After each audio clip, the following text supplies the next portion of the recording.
Bom, então, como eu tinha falado, um pouquinho sobre a história, né, da aritmética modular, e aí Gauss é um dos percussores dessa teoria, né, em 1801, no seu livro, ele aborda as primeiras notações, né, e ele introduziu a notação moderna sobre congruências, né, ao qual hoje nós temos essa base da teoria dos números modulares, e com aplicações interessantíssimas na criptografia, né. Criptografia é uma coisa que acontecia desde a guerra, né? As pessoas queriam mandar mensagens e criptografavam essas mensagens de modo a o inimigo não interceptar, né? Então, era uma coisa que era bastante interessante e hoje a gente já tem uma criptografia moderna, né, de ponta. Bom, mais alguns fatos sobre Gauss, né? Ele é conhecido como o príncipe dos matemáticos. Ele tem contribuições interessantíssimas na aritmética modular, provou vários teoremas bonitos. O teorema do resto chinês, por exemplo, é um teorema dele. E introduziu a congruência modular, né? Com essa simbologia que está aí, A congruente B módulo N. Ele também desenvolveu algumas outras ferramentas e de modo a chamar a atenção a outros matemáticos, né? Então, o Euler, por exemplo, também participou disso, construindo uma função chamada função tociente, também chamada de função de Euler, né? Provou o teorema de Euler, que generaliza o pequeno teorema de Fermat. Então, abriram portas para outros matemáticos começarem a se interessar por congruência modular, né? E esses problemas envolvem coisas que mexem com divisibilidade, né? Bom, também temos o pequeno teorema de Fermat, a gente vai aprender um pouco sobre ele na aula. Esse teorema foi um dos primeiros resultados significativos sobre congruências e influenciou gerações de matemáticos, né, como o Euler, Gauss e entre outros. Bom, trago mais dois grandes matemáticos aí, que também tiveram contribuições, né, nessa área de congruência. O Adrien Legendre e o Joseph Legendre, eles também desenvolveram vários métodos para analisar algumas outras coisas interessantes, deixando algumas contribuições. E aqui eu trago uma das primeiras observações que eu queria que a gente olhasse para ver se faz sentido, né? Isso eu costumo apresentar nas minhas turmas de graduação ou de ensino médio, né? Então, a aritmética modular ela é utilizada durante todo o tempo pelas pessoas, por vezes inconscientemente, quando realizam divisões cujo resto é a resposta para seus questionamentos ou necessidades. Um exemplo disso é o relógio analógico de pulso. Possui 12 divisões, né? Então, se a gente olhar o relógio, ele tem 12 divisões. E cada uma dessas frações correspondem a uma hora. Um dia possui 24 horas, 2 vezes mais do que a quantidade de frações de horas mostradas no visor do relógio. Assim que o relógio dá uma volta completa, passando pelas 12 frações, volta ao ponto inicial, marcando 1, 2, 3, até o 12 horas novamente. Isso possibilita corresponder 13 horas, 14 horas, 15 horas e assim por diante, né? Quando a gente vai para o relógio digital, a gente costuma olhar no relógio, tem lá 17 horas, 23 horas, 25 horas. E essas horas estão correspondentes às 12 horas marcadas de 1 a 12, né? Então, nesse caso, a gente efetua uma divisão por 12, em que o resto é a hora correspondente. Então, 16 horas corresponde a 4 horas, uma vez que quando eu dividir 16 por 12, o meu resto é 4. Então, a gente diz que 16 é congruente a 4 módulo 12. Então, essa é uma coisa que a gente usa inconscientemente. Então, a gente faz a aritmética modular no nosso dia a dia de modo normal, né? E aí Gauss, percebendo essas coisas, ele foi formalizar essa matemática, né? E buscando de modo a trazer aplicações para o nosso dia a dia, tá? Então, vou fazer um dos primeiros conceitos, tá? Uma das primeiras definições. O conceito de aritmética modular passa pela teoria da divisibilidade de números inteiros. e está contemplada no vasto campo das matemáticas, né? Então, as diversas teorias que nós temos, uma delas é trabalhar a parte de divisibilidade, né? Então, principalmente na teoria dos números, ao qual isso tem uma infinidade de aplicações, né? Trabalhar com divisibilidade é uma coisa que aparenta ser só um assunto que é feito lá nos ensinos fundamentais, parou ali, acabou, mas não, tá? Isso tem uma gama de aplicações. Então, a primeira definição que eu trago para vocês é que se A e B são inteiros, dizemos que A é congruente B, módulo M, onde M é maior que zero, se M divide A menos B. Então, esse M com essa barra entre parênteses A menos B, está dizendo que M divide A menos B. E denotamos isso por essa linguagem introduzida por Gauss, né? A congruente B módulo M. Ou seja, M divide a diferença de A por B. Então, essa é a definição básica para a nossa aula de hoje, para o que a gente pretende trabalhar na aula de hoje, de modo que a gente consiga compreender um pouco sobre congruências modulares. Então, 3 exemplos para ver se a gente entendeu. 8 é congruente com 3 módulo 5. Por quê? Porque 8 menos 3 dá 5. E 5 é divisível por 5. Então, tá certo. 12 é congruente com 2 módulo 10. Por quê? Porque 12 menos 2 dá 10. E 10 é divisível por 10. Por último, 27 é congruente com 1 módulo 13. Por quê? Porque 27 menos 1 dá 26. E 26 é divisível por 13.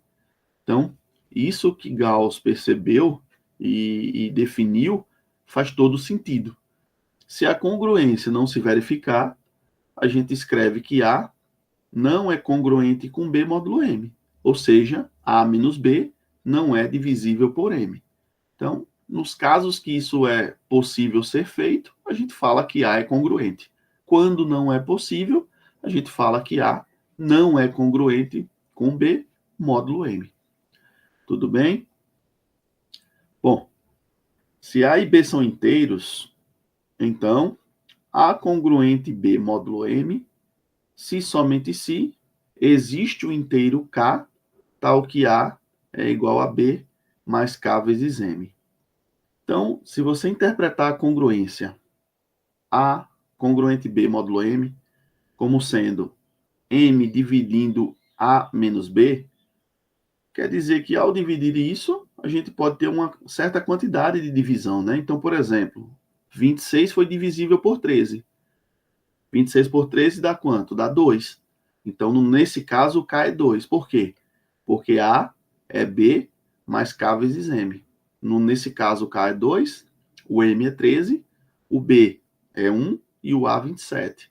Então, é a mesma coisa, tá? Falar que A é congruente B módulo M significa dizer que A é igual a B mais um K múltiplo de M. Essa proposição, ela caracteriza a congruência modular. Para que A seja congruente B módulo M, a diferença A menos B deve ser um múltiplo de M. Então, isso foi o que Gauss percebeu, né? E aí, uma vez que Gauss definiu essas coisas, ele fez algumas perguntas, né?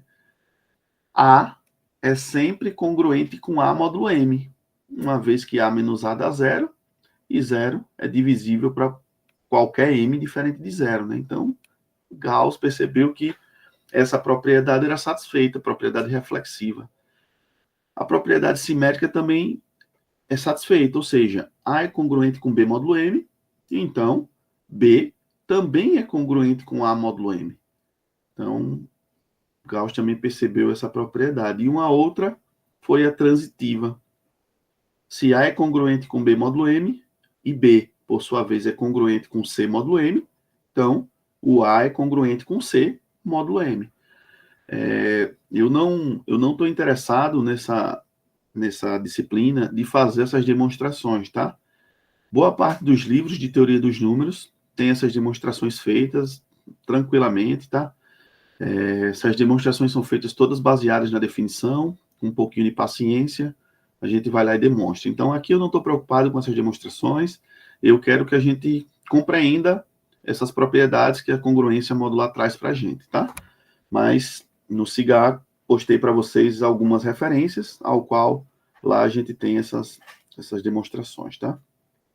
Bom, essas propriedades fazem da congruência modular uma relação de equivalência no conjunto dos inteiros. Então, sejam A, B, C e M inteiros, com M positivo, tais que A seja congruente com B módulo M. Então, as seguintes propriedades são verdadeiras. Olha, somar A mais C congruente com B mais C módulo M também é verdade. Da mesma forma que fazer subtração. O A menos C é congruente com B menos C módulo M. Da mesma forma que multiplicar. A multiplicado por C é congruente com B multiplicado por C módulo M. Essas propriedades são importantes para manipulações algébricas em congruências modulares. Então, muitas vezes a gente vai querer resolver uma congruência e se a gente lembrar dessas propriedades, a gente vai usar. Por quê? Porque a gente precisa começar a congruência, em muitos casos, por algo mais simples, mais básico. Depois a gente vai usando essas propriedades de multiplicação, de soma, de subtração e vai chegando onde a gente deseja, tá? Bom, a gente também consegue fazer outro tipo de operação com as congruências. Então, sejam agora A, B, C, D e M inteiros, com M positivo mais uma vez. Só que agora o A é congruente com B módulo M e o C é congruente com um certo D módulo M. E a pergunta que foi feita foi, será que eu posso somar essas congruências? Ou seja, o A mais o C é congruente com o B mais D módulo M. Então, também é verdade. Posso subtrair essas congruências, ou seja, o A menos C é congruente com o B menos D módulo M? Também é verdade. E será que eu posso multiplicar essas congruências, ou seja, A vezes C, ser congruente com B vezes D, módulo M? Então, resposta, também é verdade. Observe que essa proposição é diferente da anterior. A anterior só tem uma congruência. O A é congruente com B módulo M, só tenho ela. Eu agora estou adicionando números. Então, A mais C é congruente com B mais C. Na proposição seguinte, eu tenho duas congruências, ó. A congruente com B módulo M e C congruente com D. Agora eu estou operando com duas congruências. Estou somando com as duas congruências, subtraindo com as duas e multiplicando as duas. Um fato importante é que as duas congruências têm o mesmo módulo, ó, módulo M. Isso não muda, tá? Elas permanecem. Então, são propriedades que Gauss investiu nelas, né? Foi atrás delas, percebeu essas propriedades e, pela genialidade que Gauss tinha, logo ele começou a provar, demonstrar esses resultados. Então, este resultado ele é de grande valia, pois considerando quaisquer dois inteiros A e B, ele pode ser escrito da seguinte forma. A é um K1 vezes M mais R1, e B é um K2 vezes M mais R2, onde R1 e R2 são os restos da divisão de A e B por M. Pela proposição ponto 3, a gente tem que A mais B ou menos B é congruente com R1 mais R2 ou menos R2 módulo M. Ou seja, o resto de A mais B ou A menos B depende apenas dos restos R1 e R2 da divisão de A por B, de A e B por M. Então, isso implica que para calcular a congruência de A mais B ou A menos B, basta considerar os restos de A e B em relação a M, o que simplifica o processo de verificação de congruências. A gente vai ver mais na frente num exemplo. A gente vai querer fazer essas divisões para números grandes, né? Para números pequenos a gente consegue fazer numa boa, mas para coisas grandes a gente vai ver que isso se torna complicado. Então, operar com esses números é equivalente a operar com os seus restos. E conhecendo os seus restos, a gente consegue determinar os resultados dessas operações. Então, isso foi o que Gauss percebeu, né? Que trabalhar com essas congruências era equivalente a trabalhar com os seus restos, tá? Bom, trago mais duas propriedades interessantes. Se A, B, C e M são inteiros e AC é congruente com BC módulo M, então A é congruente com B módulo M barra D, onde quem é D é o MDC entre C e M. Essa proposição é útil para simplificar congruências quando o fator C não é coprimo com M.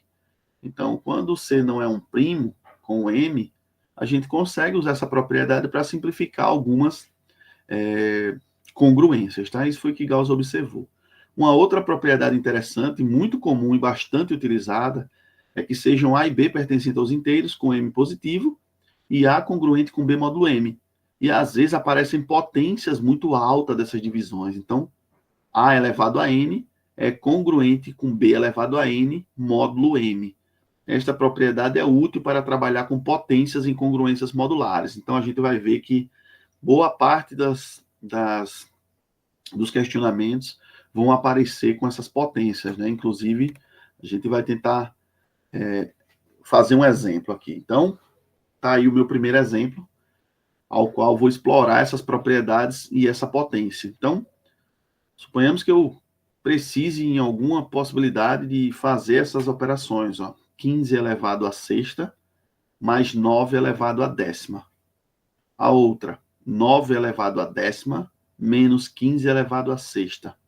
E, por último, 15 elevado a sexta vezes 9 elevado a décima. E uma vez que eu fizer essas contas, eu quero saber qual é o resto da divisão desses números grandes por 7. Lógico, em momento algum, eu vou querer aqui que a gente vá para uma calculadora ou vá fazer essas contas. A ideia não é essa, tá? E até mesmo, dependendo dos valores, a calculadora não vai nem conseguir fazer. E aí você vai dizer assim, poxa, e agora?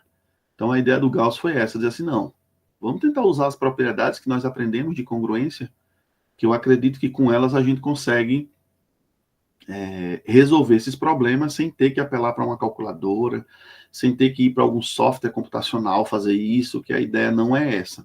A ideia é aprender a congruência e suas propriedades e tentar usar no seu dia a dia, né? Então, problemas de Olimpíada, às vezes, precisam resolver essas coisas, e aí, se o aluno de Olimpíada, por exemplo, não tiver visto nada sobre congruência, é uma questão que ele vai ficar sem poder fazer nada, porque não dá para fazer numa prova essas contas, tá? São valores muito altos, a gente não tem essa intenção de fazer isso, tá? A ideia é que, se vocês tiverem oportunidade, por exemplo, né, como professores, dá para ensinar congruência para alunos de ensino fundamental e médio, tá? Então, cai muito nas Olimpíadas, né, na OBMEP, na Olimpíada Lagoana de Matemática, nas Olimpíadas em geral, né? Trabalhar o resto, divisões, é de muito interesse nessas Olimpíadas, né? Bom, então, vamos fazer o primeiro caso, e depois eu acredito que os outros saem mais fácil, tá? Então, vamos tentar entender o primeiro. Bom, quero fazer 15 elevado a sexta mais 9 elevado a décima. Eu não tenho como fazer isso tudo de uma vez e o resultado dividir por 7. Então, eu vou pensar nas propriedades que nós aprendemos. Primeiro, tá vendo essas potências aí, 6, 10? Eu não vou trabalhar com elas de primeiro porque é muito complicado isso. Eu vou tentar fazer essas congruências de uma forma um pouco mais fácil. Primeira observação, quero dividir tudo isso por 7. Então, a primeira observação que eu fiz aí foi o seguinte: 15 é congruente com 1 módulo 7. Por quê? Porque 15 menos 1 dá 14. 14 por 7 dá 2, então é verdade. A outra observação que eu faço é a seguinte: 9 é congruente com 2 módulo 7. Por quê? Porque 9 menos 2 dá 7. 7 dividido por 7 dá 1, então é verdade. Bom, ainda não está do jeito que eu quero. Mas a gente aprendeu agora há pouco, na propriedade 1.6 aí, ó, que eu posso elevar a n ambos os lados da minha congruência. Então, 15 elevado a sexta é congruente com 1 elevado a sexta. 1 elevado a sexta, para minha sorte, dá 1. Isso tudo congruente em módulo 7. Então, 15 elevado a sexta deixa resto 1 quando dividido por 7. Boa. Agora, preciso trabalhar com o 9, né? A potência de 9 é a décima, né? Então, vou usar a mesma brincadeira. Propriedade da potência. 9 é congruente com 2 módulo 7. Mas lá é 9 a décima. Então, vou elevar a décima ao 9 e vou elevar a décima ao 2, que a propriedade continua valendo. São congruentes módulo 7. Então, 9 a décima é congruente com 2 elevado a décima. 2 elevado a décima é 1024. 1024 deixa resto 2 quando dividido por 7. Então, observe. 15 a sexta deixa resto 1, congruente módulo 7. 9 a décima deixa resto 2 quando dividido por 7. O que é que eu vou fazer agora? Aprendemos também que eu posso somar duas congruências, desde que elas tenham o mesmo módulo. Bom, 15 a sexta mais 9 a décima é a mesma coisa que 1, que foi o resto de 15 a sexta, mais 2, que foi o resto de 9 a décima. 1 mais 2 dá 3. Isso é 3, módulo 7. Ou seja, o resto da divisão de 15 a sexta mais 9 a décima por 7 é 3.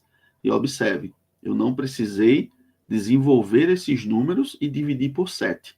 Eu usei as técnicas usadas e apresentadas na teoria dos restos para chegar nessa conclusão, que 15 a sexta mais 9 a décima, quando dividido por 7, deixa resto 3. Se você estiver duvidando, vai no computador, faz essas continhas, pede para dividir por 7 e acredite, você vai ficar surpreso que a resposta vai coincidir, dá 3, realmente dá 3. Sem você precisar fazer essas contas na mão, na porrada, né? Não precisa. A ideia do Gauss foi essa, tentar fazer essas divisões gigantescas usando propriedades da congruência. Então, assim como eu fiz a soma, eu irei fazer a subtração. Fazer a subtração de 9 a décima menos 15 a sexta. Usando o quê? As mesmas propriedades. Bom, 9 a décima menos 15 a sexta, a gente já viu que 9 a décima deixa resto 2. A gente já viu que 15 a sexta deixa resto 1. E eu vou usar a propriedade das congruências, que diz que eu posso subtrair duas congruências. Então, tá aí a segunda propriedade de que se eu tenho duas congruências, eu posso subtraí-las. Então, eu vou aplicar o que eu acabei de fazer. Então, como 9 a décima é congruente com 2, módulo 7, e 15 a sexta é congruente com módulo 7, eu vou subtraí-las. De modo que 9 a décima menos 15 a sexta é congruente com 2 menos 1, que é igual a 1, módulo 7. Ou seja, o resto da divisão de 9 a décima menos 15 a sexta por 7 é 1. Sem precisar me matar para fazer essas contas, a gente consegue, usando essa teoria desenvolvida por Gauss, mostrar que o resto dessa divisão por 7 dá 1. De modo semelhante, a gente aprendeu que fazer o produto de duas congruências pela mesma propriedade, ó, AC é congruente com BD, módulo M. Então, vou fazer a mesma brincadeira, só que agora multiplicando os valores. Então, 9 a décima é congruente com 1 módulo 7, assim como 15 a sexta é congruente com 1 módulo 6. Desculpa, falei errado. 9 a décima é congruente com 2 módulo 7 e 15 a sexta é congruente com 1 módulo 7. 1 vezes 2 dá 2. Isso quer dizer que 9 a décima vezes 15 a sexta, quando dividido por 7, deixa resto 2.